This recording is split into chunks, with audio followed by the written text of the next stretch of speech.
Selamat pagi untuk kita semua. Perkenalkan, nama saya Odilia Nona, kelas 2B, Sekolah Tinggi Pastoral Santo Petrus Keuskupan Atambua.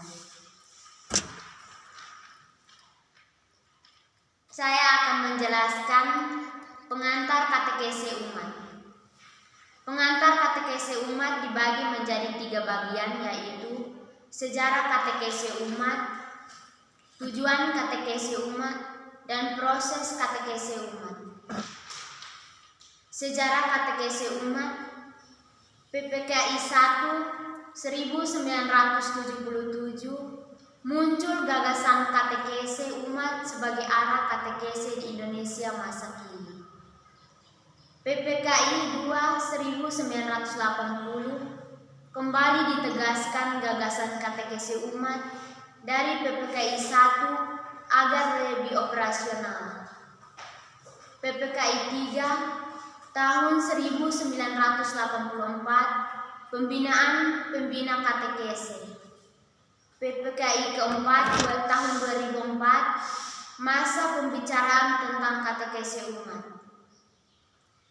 PPKI 2 menghasilkan rumusan katekese umat yang terdiri dari 6 hal pokok, yaitu 1.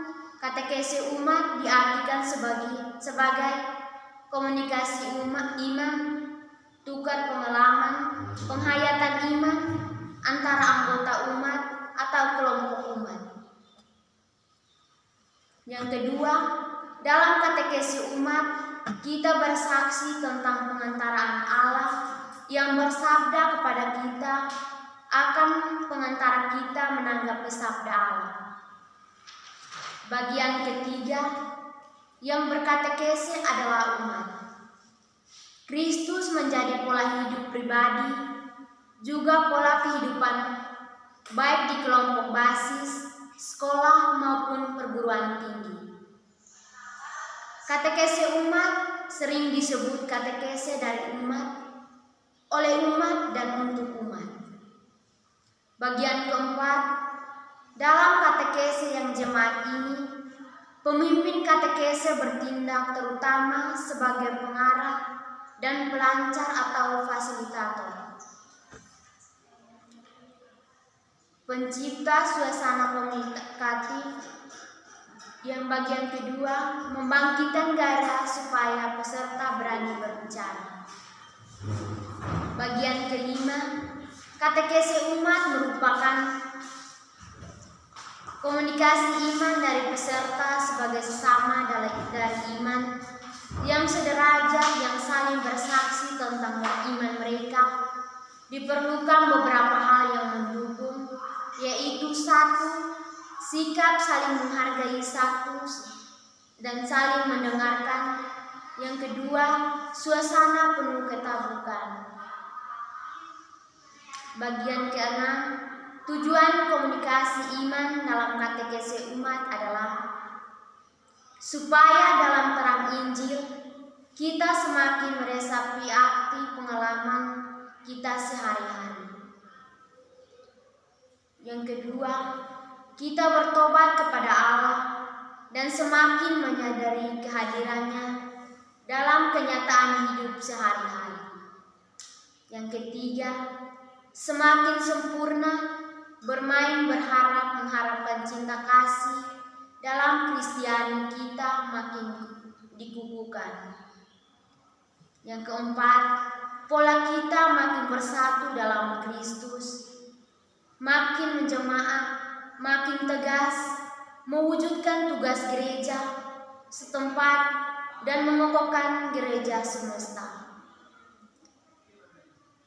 Yang kelima, sanggup memberikan kesaksian tentang Kristus dalam hidup di tengah masyarakat.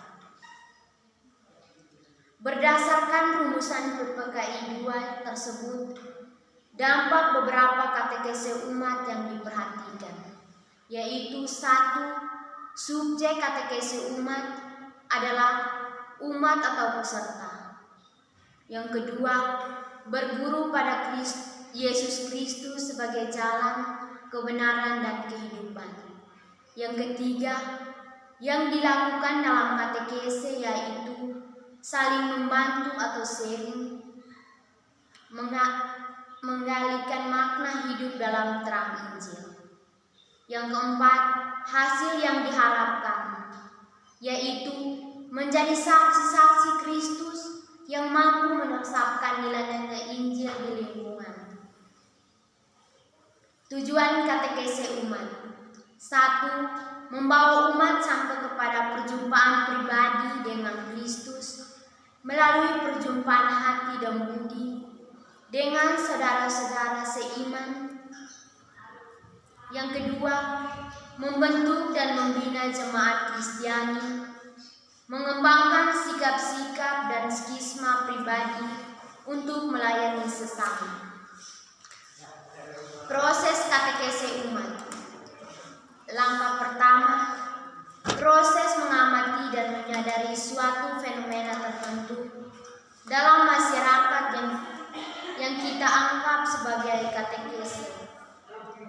Katekese umat bertolak situasi konkret Allah mengapa manusia melalui situasi hidup yang konkret. Langkah kedua, memikirkan dan merencanakan aksi untuk bertindak. Langkah pertama dan langkah kedua bertujuan supaya kita menjadi lebih sadar akan panggilan sebagai orang beriman untuk bertindak memperbaiki keadaan. Dalam umat selalu berjuang pada aksi nyata. Keunggulan katekese. 1. Katekese umat disebut sebagai katekese dari umat, oleh umat dan untuk umat, sehingga umat menjadi subjek katekese. Dengan demikian memungkinkan semua umat berperan aktif. Yang kedua, selain berbicara tentang hidup nyata dalam terang Injil, sehingga memungkinkan umat menyadari bahwa Allah hadir dan berkarya dalam hidup nyata mereka. Yang ketiga, umat aktif berkomunikasi sehingga memungkinkan umat semakin menjadi komunio, semakin menjadi gereja. Yang keempat, beserta berbicara dan berkomunikasi tentang kehidupan nyata sehingga menjadi katekese umat dan gereja menjadi sungguh kontekstual dan terbuka. Sekian dan terima kasih.